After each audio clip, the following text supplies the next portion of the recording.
Welcome to your monthly market report for October 2024. My name is Chris Cabiya and I'm with Cabiya Realty Group.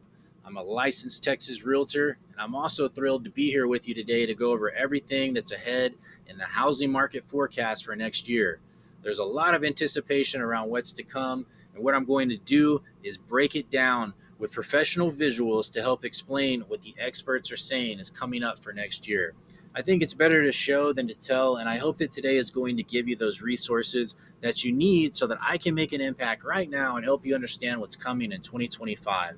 So, we're going to go over several key topics today, and we're going to start with mortgage rates. Then, we're going to talk about total home sales, and we're going to go into home prices as well. So, three big things that are really on everybody's minds, and I believe as we think about next year, it's important to reflect on where we've been. If you think about 2023 and 2024, we've definitely had some challenging moments in the housing market. We've been faced with rising prices and higher mortgage rates that has certainly put an affordability crunch on buyers in addition to low inventory. It's been hard for a lot of people to find a home, plus add on to that the NAR settlement and all of the industry changes that have reshaped the industry and how we operate. But here's the good news. We've survived it all and we're still here. And I think what we can look at as we move into 2025 are signs of optimism. And I think we're going to be able to talk through all of those things today: what's coming, what's ahead for the new year, and how to communicate in the best way so we can all have a solid understanding of what to expect moving forward into the new year. So, as we dive in, we're going to start with mortgage rates, like we've got up here on the screen. Let me tell you this: if you haven't gone back and watched last month's market report for September, I want you to go back and do that at some point because the data does a great job of breaking down what's happening with mortgage rates. Where are they right now? What's going on?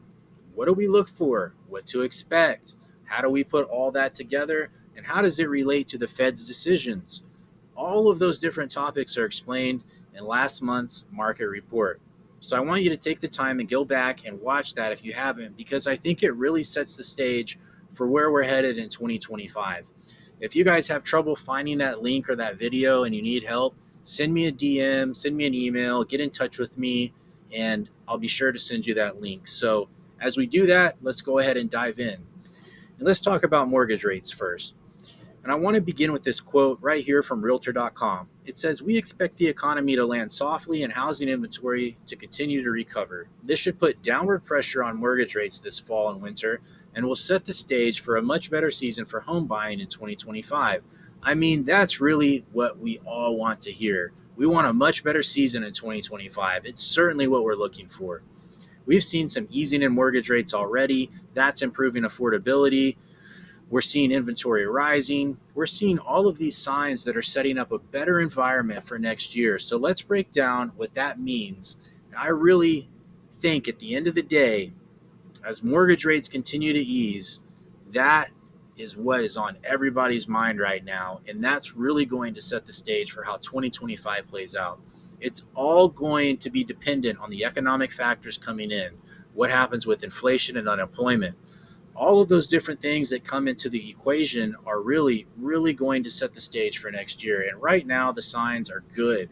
All of these things are moving in the right direction. I'm going to be keeping my eyes on them for you. I'm going to be communicating that back to you on my blog posts, my social media posts, my newsletter emails, and my videos, but really making sure that those are the things that we're watching and staying focused on and are aware of are what is going to help tell this story. So let's take a moment to talk about the Fed's rate cut decision. We've talked a lot about how that's impacting mortgage rates, what that means, and I think there's a lot of misconceptions out there on how the Fed's actions impact what happens with mortgage rates. So let me show you this quote that I think really helps to explain it.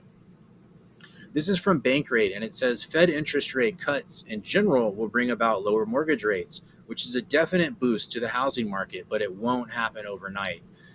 So like I said a moment ago, a lot of things are going to be dependent on what happens in the economy. Does inflation keep moving? Does inflation keep easing? Does employment keep moving in the right direction? And the Federal Reserve is watching all of these things, and they're making decisions on the federal funds rate based on all of these economic factors coming in. So as all of this comes together, That's where we see mortgage rates respond. A lot of people think the Fed sets mortgage rates, or they think when the Fed cuts interest rates, that means that mortgage rates are automatically going to come down. But it's really more about all of those things coming together and what's happening in the economy on the macro level. So when the Federal Reserve does take action, it's connected to what's happening in the broader economy. And that's when we see mortgage rates respond. So being aware of this is really what's going to be important moving forward. And I think what we'll see next year, what the experts are saying, is this downward trend we're starting to see is over this next 6, 12 to 18 months. That expectation is that mortgage rates should continue to ease. Now, let me show you what those projections look like, because I think that's really where you start to see what everybody's talking about. These are 2025 mortgage rate projections for Fannie Mae, MBA, and Wells Fargo. And when you look at them all together, that column over in the right, you can see a general easing over the next year, maybe into the fives, mid to high fives. Now, that's not a significant jump from where we are today, but it's certainly true that every little quarter point matters and helps the buying power for my clients and other prospective buyers. So being able to communicate what the experts are saying right now sets people up for how to plan in the months ahead. And I think it's really important to remember that this is going to be volatile. This is going to be a bumpy ride. It's not going to be a straight downward trend. And like I said, as the economic data comes in, that informs each of these things. The factors that we look for and that we watch in the markets, all of that is going to be a little bit of an up and down. We've seen mortgage rates go as low as about 6% over the past few weeks.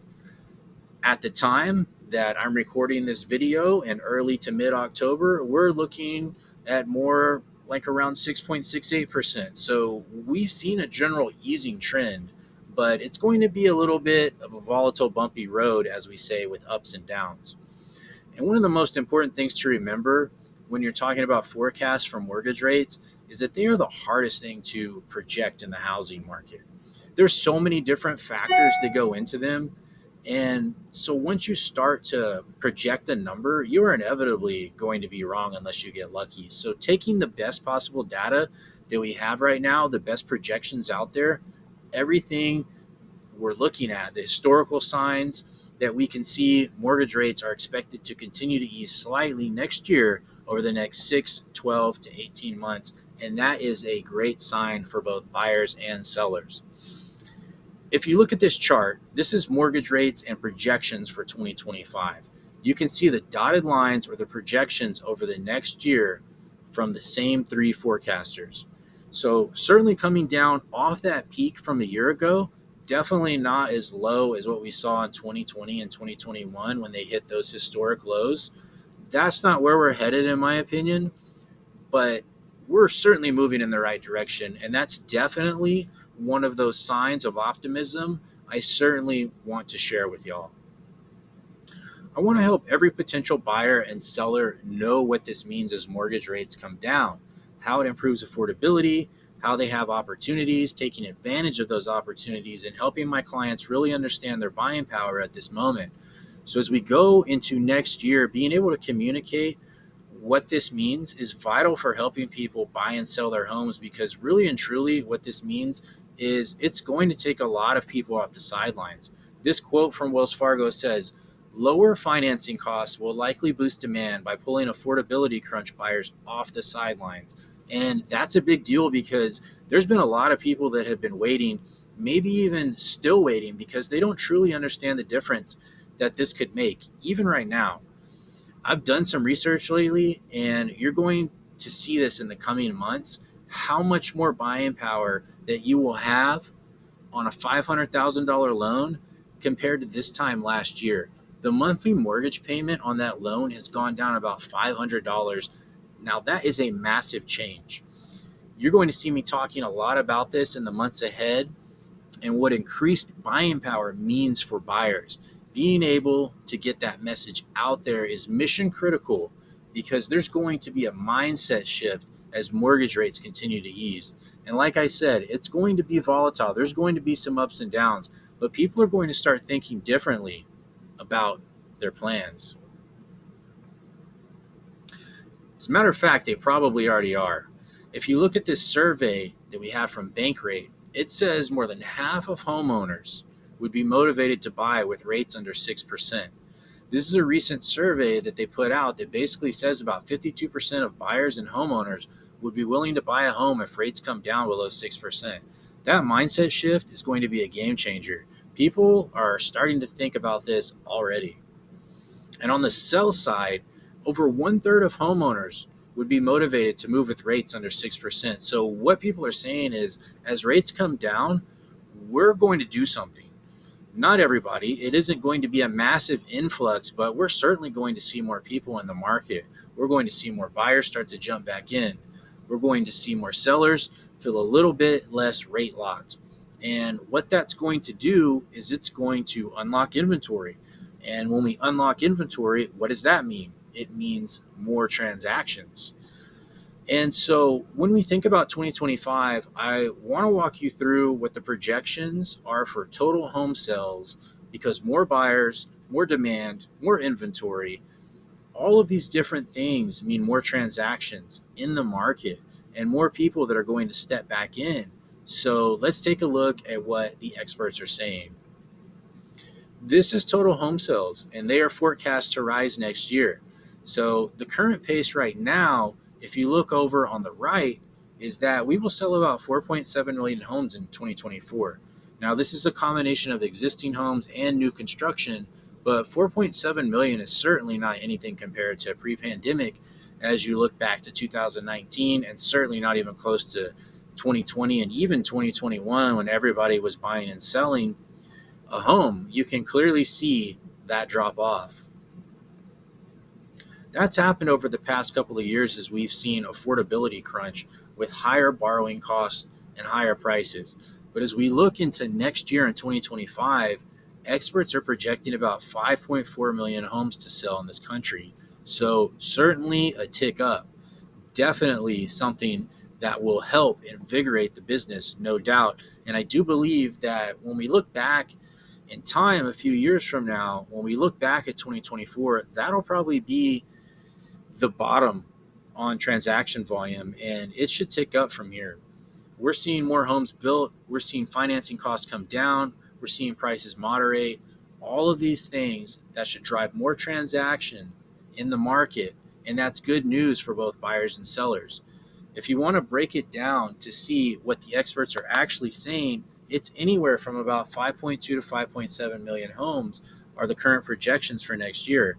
And whether it's 5.2, it's 5.7, or it's somewhere in between, the question I have for you is what are you going to do to prepare yourself if you are planning on jumping back in the market as a buyer, a seller, or an investor? Having a plan and understanding market projections is a wise play. And of course, I'm always here to help. So reach out if you have questions or you would like some feedback and help with your planning.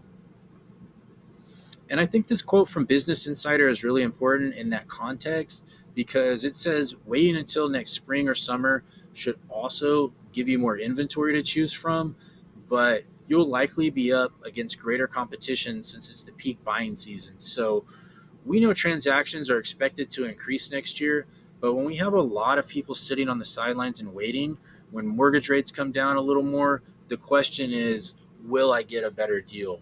If those buyers wait, what they're going to be doing is just delaying the inevitable of being back in that more competitive market environment that's setting the stage for where next spring may be headed because more people are waiting and they're looking for that ideal rate environment. The result, we're going to see more competition in the market, and that will definitely drive more sales, but we're also going to see potentially more challenging situations for buyers. And so what I want to talk about is when that increase is happening, that increase in demand, what does that mean for home prices? So if we think about home prices, more buyers in the market, more demand in the market, we still have really tight inventory. Yes, it's growing, but we certainly don't have a surplus. Inventory is still low nationally. So what that means is upward pressure on home prices. So if we look at the forecast for next year, 2025 home price forecast, we can see from 10 different entities that it's roughly 3 to 4% home price appreciation that most experts are saying. If you average them all together, about 2.5% appreciation nationally. We also know that inventory is still lower than the demand that we have. We can anticipate demand increasing next year, and that is going to put upward pressure on home prices. So, what I also see when I look at this is more moderate appreciation, not the exponential rise that we had a couple of years ago. I would call this healthier and more sustainable because if you look back in time, we really did have unsustainable home price growth for quite some time. Priced a lot of people out of the market. And what we see for next year as inventory is rising, as mortgage rates are coming down, home prices start to moderate as we look into 2025 and beyond. And so this is the national look, but let me tell you, it's more important than ever to have a local expert because we're going to see different levels of appreciation throughout the country. Some much more accelerated than others, some more flat. And as we look at this quote from Lance Lambert, he says, even if the average national home price forecast for 2025 is correct, it's possible that some regional housing markets could see mild home price declines, while some markets could still see elevated appreciation. That has been, after all, the case this year. It's really all about supply and demand in local markets. We definitely see higher levels of supply in some regions of the country than others, still very tight in other places. So, really having that local expert is crucial. I always encourage my clients to understand the national perspective, which they are seeing and hearing from the media and on their social feeds anytime they're reading or watching TV and hearing this message. It's most likely a national message. But when you layer in your local data with what's happening nationally, then you can become an educated buyer or seller. I understand the local market, and that really helps my clients make the best possible decisions because as people are waiting, we're going to see upward pressure on home prices next year, more competition. All of those things are going to come into play. And we want to be able to have an advantage over everyone else on what's known now and what to be expected in the future.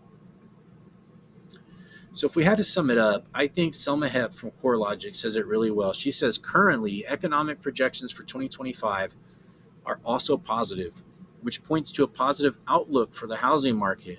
We talked about a lot of optimism that we see the better conditions for 2025. I think there's a lot of opportunity to be had, but it's about how you start to integrate this message now with the professional visuals I provide, with reading my daily blog posts that I write, with asking me questions so I can help you decide what to do and when to do it while communicating your needs to me. All of those different things are really, really important to be talking about today. And I want to leave you with one final thought as we wrap, because I think this is a really important one.